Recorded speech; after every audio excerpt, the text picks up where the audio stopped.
কোনো আওয়ামী লীগ ছাত্রলীগ কোনো পরিবারের লোক হলে এদের কাছে মেয়ে বিয়ে দিবেন না, এদের সাথে আত্মীয়তা করবেন না। আলাইকুম, ভাইরাল নিউজ 24 চ্যানেল থেকে আমি সংবাদ পড়ছি SM নয়ন মাহমুদ। শুরুতেই জানিয়ে দিচ্ছি শিরোনাম।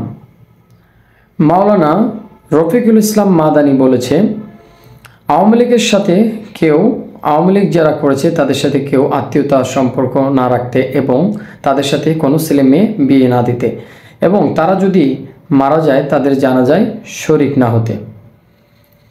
এখন শুনুন বিস্তারিত।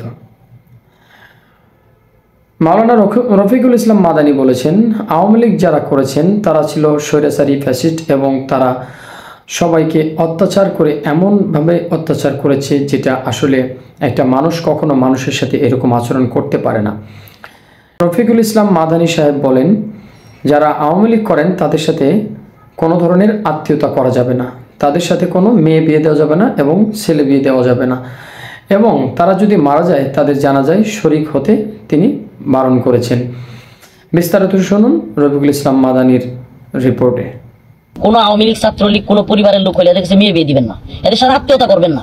এরা মারা গেলে যদি তওবা না করে এদের জানাজায় পর্যন্ত শরীক হবেন না, কারণ এরা যেই পরিমাণে জুলুম করেছে, এরা দেশের শত্রু, জাতির শত্রু, এরা ইসলামের শত্রু, এরা পুরা উম্মার শত্রু। অতএব এই আওয়ামী লীগ, এই ফ্যাসিস্ট এবং এই জালেমদেরকে এখন সময় এসেছে সামাজিকভাবে বয়কট করা এবং রাষ্ট্রীয়ভাবে এদেরকে শাস্তির আওতায় নিয়ে আসার। আমি তো অনলাইনে ঘোষণা দিয়েছি যে আমি কোনো আওয়ামী লীগ এখনো যদি তওবা করে ফিরে না আসে, এই সমস্ত ব্যক্তিদের সাথে আমি আর সামাজিক কোনো সম্পর্ক রাখবো না।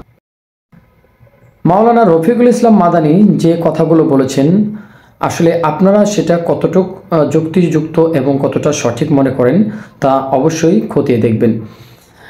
বাংলাদেশে কয়েকটি রাজনৈতিক দল আছে, তার মধ্যে আওয়ামী লীগ, বিএনপি, জামাত এবং জাতীয় পার্টি আরও বিভিন্ন দল থাকায় তার মধ্যে সবচেয়ে ফ্যাসিস্ট হিসেবে গণ্য করেছে আওয়ামী লীগকে।